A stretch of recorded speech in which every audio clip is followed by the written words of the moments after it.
Laptop অথবা কম্পিউটারে যখন আমরা অপারেটিং সিস্টেম ইনস্টল করি অথবা আপডেট করি তখন প্রায় একটি কমন সমস্যার সম্মুখীন হই, সেটা হচ্ছে কিবোর্ড তখন কাজ করে না।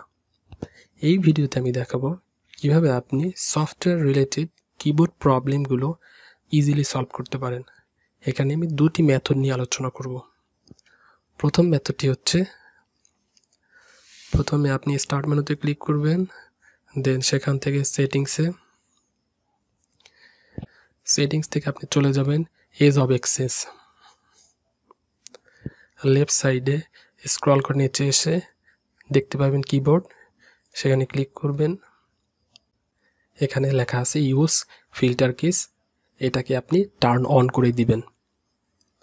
টার্ন অন করার সাথে সাথে নিচে দুটি অপশন অটোমেটিক্যালি অন হয়ে যাবে, যেমন এখানে আছে kiss icon on taskbar and beep signal.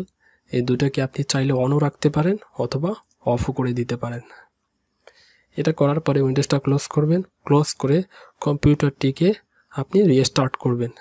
আশা করা যায় এর মাধ্যমে প্রবলেমটি সলভ হবে। যদি এরপরও প্রবলেমটি সলভ না হয়, সেকেন্ড মেথডটি হচ্ছে আপনি স্টার্ট মেনুতে রাইট ক্লিক করবেন, সেখান থেকে আপনি চলে যাবেন ডিভাইস ম্যানেজার। ডিভাইস ম্যানেজারে আসার পরে আপনি দেখতে পাবেন কিবোর্ড, এটাকে আপনি এক্সপ্যান্ড করবেন করে স্ট্যান্ডার্ড PS/2 কিবোর্ড।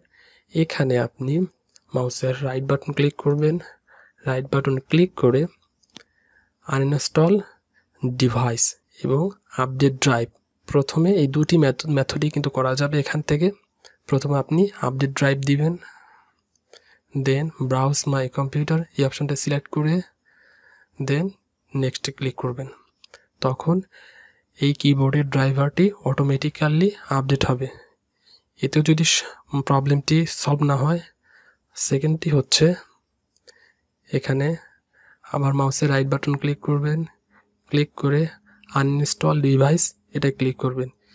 তাহলে কিবোর্ডের যে ড্রাইভারটি সেটা আনইনস্টল হয়ে যাবে। তারপরে আপনি অ্যাকশনে ক্লিক করবেন, অ্যাকশন থেকে স্ক্যান ফর হার্ডওয়্যার চেঞ্জ এটাই ক্লিক করবেন। এর ফলে অটোমেটিক্যালি একটি নিউ ড্রাইভার আপনার কম্পিউটারে ইনস্টল হয়ে যাবে এবং কিবোর্ড রিলেটেড প্রবলেমগুলো সলভ হবে। সো ভিউয়ার্স, ভিডিওটি দেখার জন্য অনেক অনেক ধন্যবাদ।